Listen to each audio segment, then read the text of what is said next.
Hello मित्रों, कैसे हैं आप लोग। उम्मीद करता हूँ आप लोग स्वस्थ, मस्त और अच्छे से होंगे। आज इस छोटे से सेशन में हमें छोटी सी जानकारी, जो कि एक परीक्षार्थी, एक पढ़ने वाले और एक सामान्य व्यक्ति को भी जानना चाहिए कि एक्चुअली ये टॉपिक है क्या और ये कैसे काम करता है। हम आज इस सेशन में चर्चा करेंगे कर के विषय। आप लोग भी सुनते होंगे या जानते हैं, जो लोग भी पढ़े लिखे मान लीजिए वैसे, तो वो लोग जानते होंगे कि कर क्या है क्या नहीं है। उसी के विषय में हम चर्चा करेंगे कि कर है क्या और कर कितने प्रकार का होता है, सरकार कर क्यों लगाती है एक्चुअली में। तो देखिए, कर चाहे छोटा व्यक्ति हो, जैसे भी व्यक्ति कोई पैदा हो रहा है, व्यक्ति के पैदा होने से और मरने का सब जगह कर लगता ही लगता है, वो कंपल्सरी है। तो अच्छा, दूसरी बात, कर एक ऐसा भुगतान है जो कि अनिवार्य है और कर सरकार के द्वारा ही लगाया जाता है, न कि किसी संस्था या व्यक्ति के द्वारा लगाया जाता है। अब कर सरकार किसी भी व्यक्ति के ऊपर लगा दी या संस्था के ऊपर लगा दी तो वो उसे भुगतान करना ही पड़ेगा, वो उससे मना नहीं करती है, मना नहीं कर सकती है। हाँ, ये है कि कर कुछ कर ऐसे होते हैं जो उसे स्वयं जो है अदा कर सकती है, भुगतान कर सकती है और उस कर के कुछ भाग को किसी दूसरे के ऊपर टाल सकती है। और कुछ कर ऐसे होते हैं जिसको वो किसी के ऊपर टाल ही नहीं सकती, उसे भी भुगतान करना पड़ेगा। सरकार जितना लगा रही वो खुद ही लगाएगी और वो उसको कुछ भी मात्र या पूरा अंश जो है किसी के ऊपर टाल नहीं सकती है। तो इसे हम जानने के लिए कि कर कौन सा कर हम पूरा भुगतान करेंगे या किस कर का कुछ भाग हम किसी के ऊपर टाल सकते हैं, ये सब जानने के लिए हमें ये देखना होगा कर के कितने प्रकार होते हैं।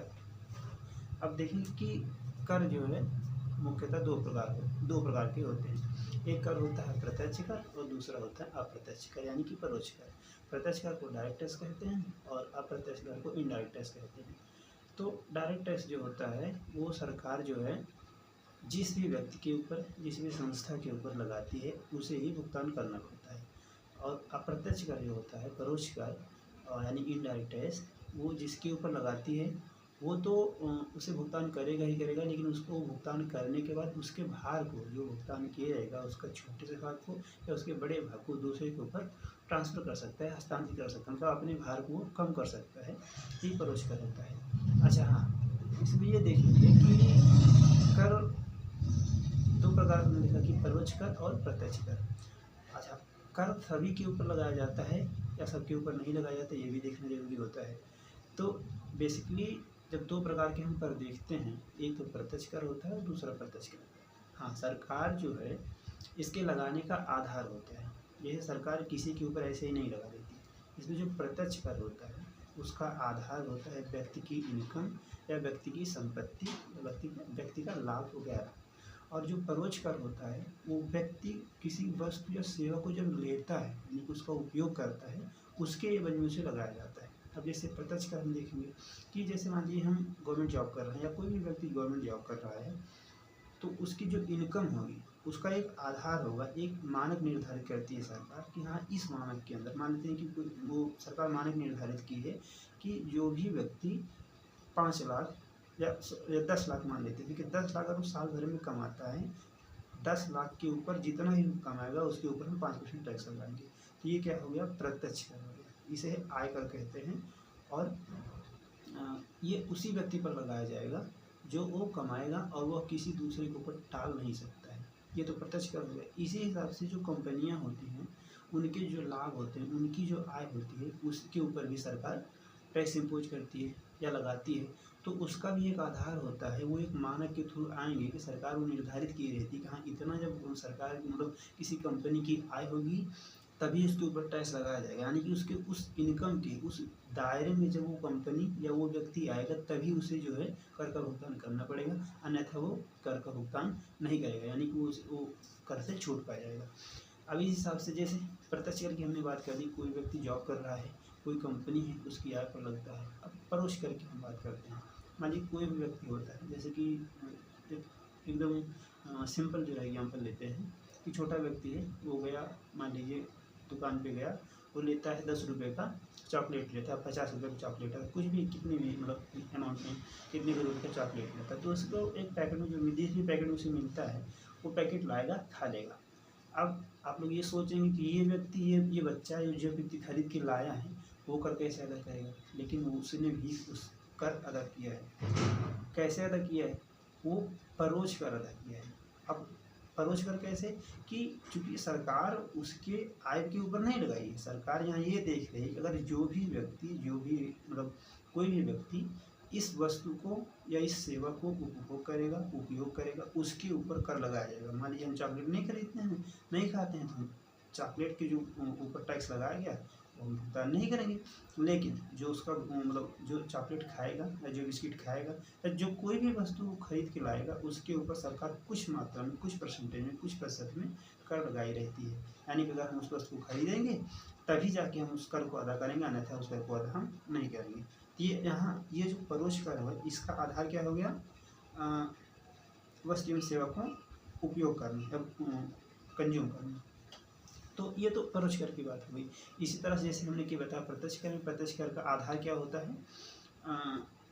आय होती है, और वो आय चाहे कंपनी की आय हो जाती है चाहे व्यक्ति, और वो कंपनी की आय होती है तो उसे निगम कर कहा जाएगा या कॉर्पोरेट टैक्स कहा जाएगा, और किसी व्यक्ति की आय होती है तो उसे इनकम टैक्स कहा जाएगा। अब इसी तरह से मान लीजिए कोई भी व्यक्ति कोई संपत्ति खरीदता है, मान लीजिए कोई 10 लाख की कोई ज़मीन खरीदता है, उसे 5 साल में, 1 साल में, 2 साल में मान लेते हैं उसे 5 लाख का प्रॉफिट हो गया, यानी कि वो 15 लाख में बेच देता है। तो ये जो 10 लाख है, 10 लाख के ऊपर उसको जितना प्रॉफिट हुआ 5 लाख के ऊपर, सरकार उस 5 लाख के ऊपर भी टैक्स लगा देती है। कुछ परसेंटेज उसका सरकार के अकाउंट में देना पड़ता है क्योंकि वो लाभ कमाए उसी हिसाब से। तो ये जो कर होता है ये भी प्रत्यक्ष कर ही होता है। ये प्रत्यक्ष कर वो जो 5 लाख मतलब 10 लाख से कमाए हैं 5 लाख, उस 5 लाख वो कुछ अमाउंट जो है सरकार को देना पड़ेगा। इसे क्या कहते हैं? पूंजी लाभ कर कहते हैं, कैपिटल गेन टैक्स कहते हैं।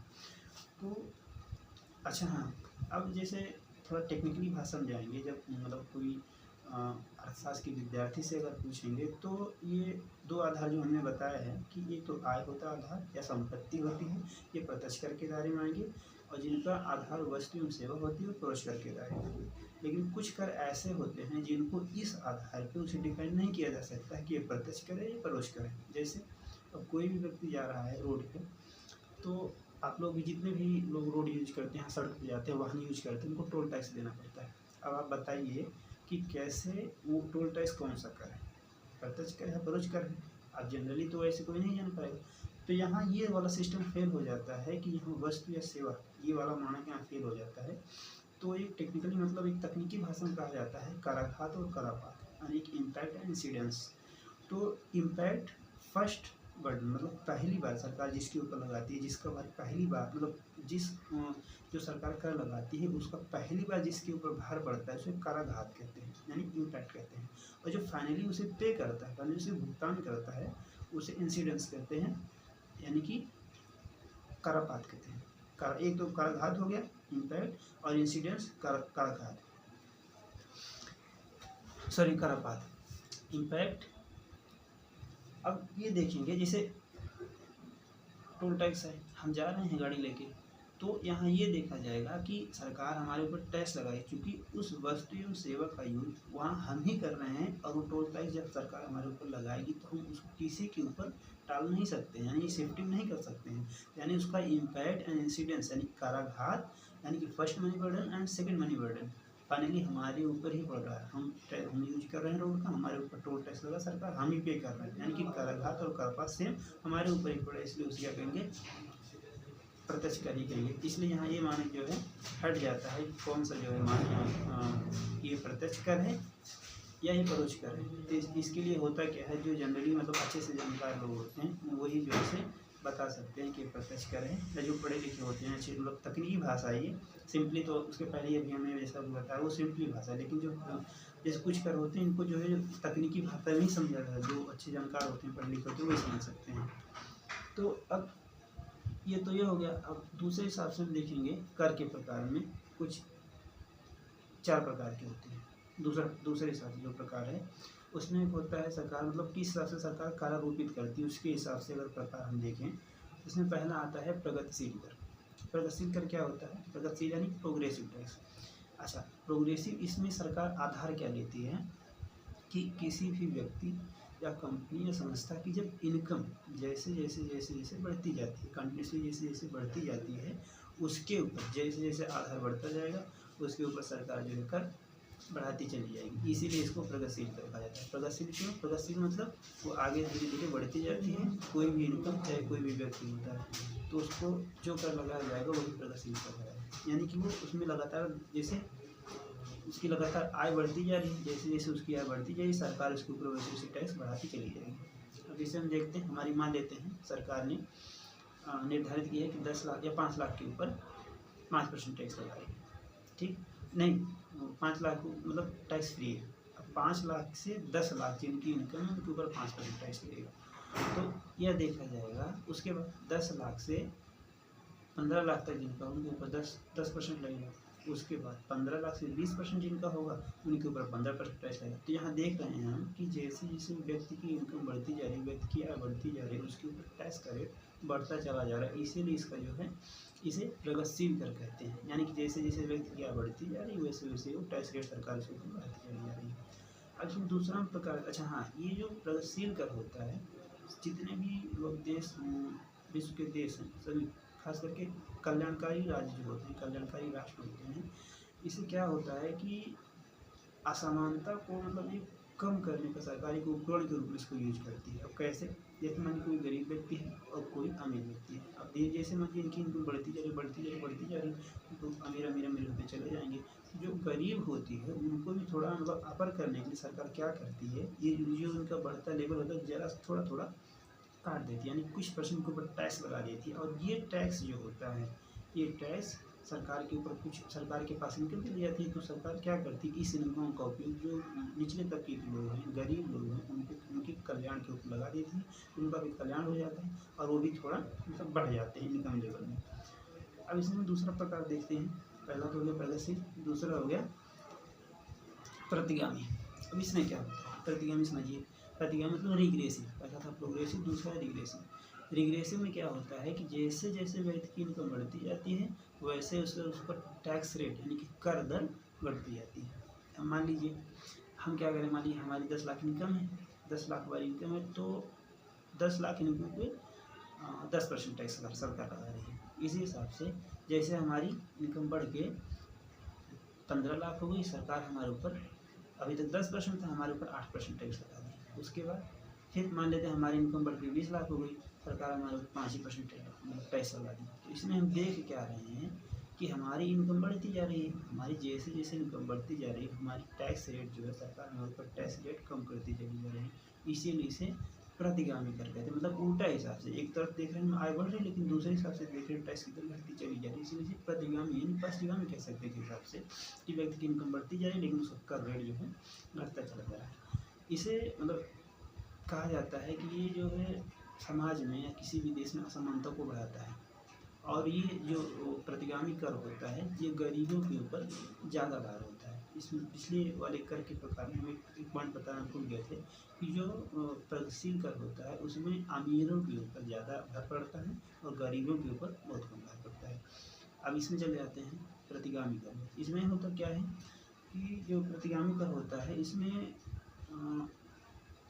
जैसे कि हमने बताया कि जैसे इसमें इनकम बढ़ती जाती है टैक्स रेट बढ़ता जाता है। इससे क्या होता है, समाज में असमानता बढ़ती है। असमानता कैसे? लोगों के पास इनकम ज़्यादा हो, जिनके पास ज़्यादा इनकम है वो अपेक्षाकृत जिनके पास कम इनकम है उनकी अपेक्षा कम टैक्स दे रहे हैं। वैसे अगर देखा जाए अमाउंट में जिनकी इनकम ज़्यादा होती है वही देते हैं अमाउंट में, लेकिन अगर परसेंटेज में देखा जाए तो जो गरीब लोग होते हैं जिनकी इनकम कम होती है, जिनकी आय कम होती है, वो परसेंटेज में अपर लोगों की तरह कि जिनकी इनकम ज़्यादा होती है उनसे ज़्यादा देते हैं। हमारी कैसे? मान जिनकी इनकम 10 लाख है, 10 लाख वाले 5% टैक्स दे रहे हैं। अभी 10 लाख वाले और यही मान लेते हैं 1000 है, इनकी इनकम 5000 सॉरी 5% है या 10% है। 10 लाख वाले जो है उनकी इनकम 10% है और ये जो है इनकी, ये तो बड़ा मान लीजिए उदाहरण हो गया। छोटा सा उदाहरण लेते हैं, मान लेते हैं कि 1000 किसी की इनकम 1000 है, किसी की इनकम 100 रुपये है। अब 1000 वाला जो है उसके ऊपर 10% टैक्स लगा दीजिए और इसमें क्या है जो 100 रुपये इनके ऊपर 10% टैक्स लगा दीजिए। अब इसमें होगा क्या कि जो 1000 वाले हैं उनको 10% देना पड़ेगा, उनको क्या हो जाएगा 100 रुपये चला जाएगा। अब उस हिसाब से इनका जिनका 100 है इनका 10 ही चला जाएगा। ठीक, अब देखिए यहाँ जिनका 1000 है जिनका ये है, अगर अमाउंट में देखा जाए तो ये भाई जो 100 रुपये का 10 रुपये दे रहे हैं यानी कि 10% दे रहे हैं 100 रुपये का, इनके लिए बहुत ज़्यादा है जिनकी इनकम कम है ऑलरेडी पहले से ही। लेकिन जिनकी इनकम 1000 रुपये है तो देखिए 1000 है वो अपनी इनकम का 10% वो भी दे रहे हैं 10% ये भी दे रहे हैं। ठीक है, तो इसमें क्या होगा कि इनके लिए 100 रुपये 1000 वाले के लिए 100 रुपये बहुत ज़्यादा मायने नहीं रखे, लेकिन जिनकी इनकम 100 रुपये है उनके लिए 10 रुपये बहुत मायने रखता है। तो देखेंगे अमाउंट के हिसाब से तो जो जिनकी इनकम ज़्यादा है वो अमाउंट के हिसाब से ज़्यादा दे रहे हैं, लेकिन इनके लिए उसकी अभी बताई उनकी उपयोगिता जो है वो कम है उनके लिए। मान लीजिए उनके पास 10% देने के बाद भी काफ़ी बड़ी मात्रा में अमाउंट बचता है, लेकिन इनके लिए क्या होता है ये जो 100 रुपये कमा रहे हैं या 100 रुपये जिनकी इनकम उनके 10 चला गया तो उनके पास 90 ही बचा है ना। तो अब इसी हिसाब से हम इसमें और एक प्रकार देखते हैं। तो इसीलिए ज़्यादातर देशों में देखा जाता है कि सरकार क्या करती है कि ये जो प्रतिगामी कर है ये ज़्यादातर देशों में नहीं लगाया जाता है, या अनपढ़ लिखने भाई कर का प्रकार किसी पढ़ना जरूरी होता है जानकारी के लिए। लेकिन इसको अगर किसी छोटे से क्षेत्र को अगर डेवलप करना है, किसी भी व्यक्ति को प्रोत्साहन देना, उस क्षेत्र का विकास करना है, तो सरकार वहाँ क्या करती है वहाँ लगा देती है। मान लीजिए किसी भी व्यक्ति की जब इनकम बढ़ती जाएगी, जैसे जैसे किसी भी मान लीजिए कि एग्रीकल्चर सेक्टर को सरकार को बढ़ाना है तो वहाँ क्या कहती है सरकार प्रोत्साहन के लिए कि यहाँ जिनकी इनकम बढ़ती जाएगी बढ़ी उनके ऊपर टैक्स कम लगता जाएगा। तो क्या करेंगे लोग प्रोत्साहित होकर कृषि में मतलब इन्वेस्ट ज़्यादा करते जाएंगे, इससे क्या होगा उनकी इनकम बढ़ती जाएगी। जैसे जैसे इनकम बढ़ती छरकार पहले ही मान लीजिए प्रोत्साहित करना चाहती है कृषि को, तो इसमें क्या करेगी इनकम बढ़ती जाएगी, उनकी टैक्स की रेट बढ़ती जाएगी। तो इससे जो हमारा कृषि है मतलब कोई भी पिछड़ा एरिया होगा, जब भी तो जैसे हम कृषि का उदाहरण लिए हैं तो उनका कृषि क्या होगा डेवलप करेगी। इससे क्या होगा सरकार जो पिछड़ा क्षेत्र वो भी बढ़ जाएगा और सरकार को मानी छोटी भी मात्रा में इनकम भी होगी और दूसरी तरफ जो इन्वेस्टर हैं उनको भी इनकम प्राप्त हो जाएगी। लेकिन इसे एक छोटे से एरिया में ही और छोटी ही मात्रा में लगाया जा सकता है, इसे पूरी अर्थव्यवस्था पूरी सिस्टम में नहीं लगाया जा सकता है। वजह क्या है कि ये जो है किसी भी सिस्टम में किसी भी व्यवस्था में आय की असमानता को बढ़ाती है। कारण क्या है आय की असमानता को बढ़ाने का लोगों की जैसे जैसे इनकम बढ़ती जाती है उनके ऊपर टैक्स रेट कम होता जाता है। अब इसमें हम एक प्रकार की चर्चा और करेंगे आनुपातिक कर। आनुपातिक कर क्या होता है, इसमें ये देखेंगे कि लोगों की आय बढ़ती जाती है, चाहे जितनी बढ़िया उनको एक समान रेट से ही कर देना होता है। जैसे अब किसी की इनकम 20 लाख है उनको भी 10% ही देना पड़ रहा है और किसी की इनकम 50,000 है उनको भी 10% ही देना पड़ रहा है। तो ये आनुपातिक है, मतलब उनको सेम ही देना होगा। किसी की इनकम 50 लाख है उनको भी 10% ही देना होगा, किनकी 5 लाख उनको भी 10% ही देना होगा। में से किन्हें एक अनुपात निश्चित कर दिया गया आपको 10% ही देना होगा।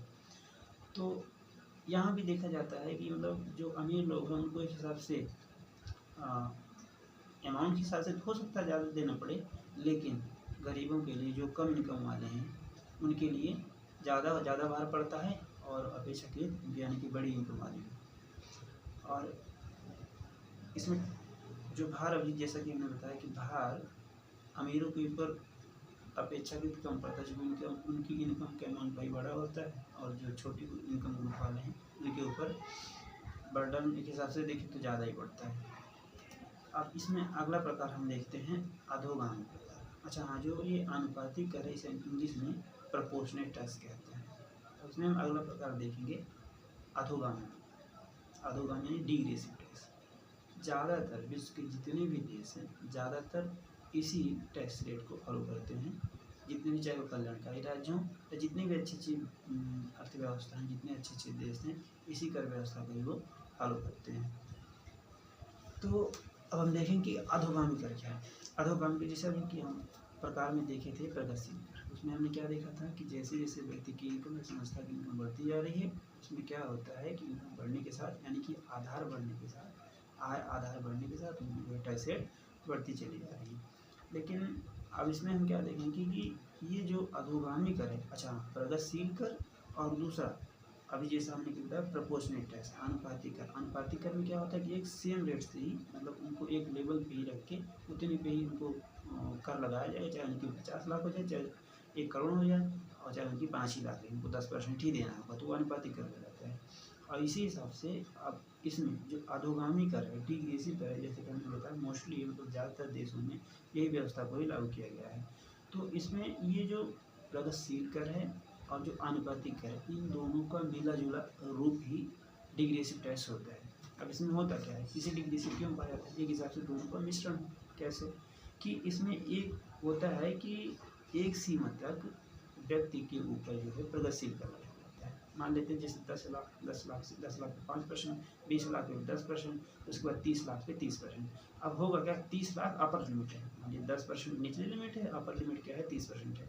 तो जो 30% होगा, 30% अब सरकार लिमिट निर्धारित कर दी है कि 10% पे 10% पे 10%, 20% में 20%। एक सिर्फ एग्जाम्पल ले रहे हैं, ना कि किसी देश या जैसे कि हम इंडिया के, तो इंडिया में ऐसा सिस्टम नहीं, सिर्फ एग्जाम्पल के थ्रू से बताना चाहते हैं कि एज एग्जाम्पल, जैसे 10% पे 10%, 20%, सॉरी 10 लाख पे 10%, 20 लाख पे 20% और 30 लाख पे 30%।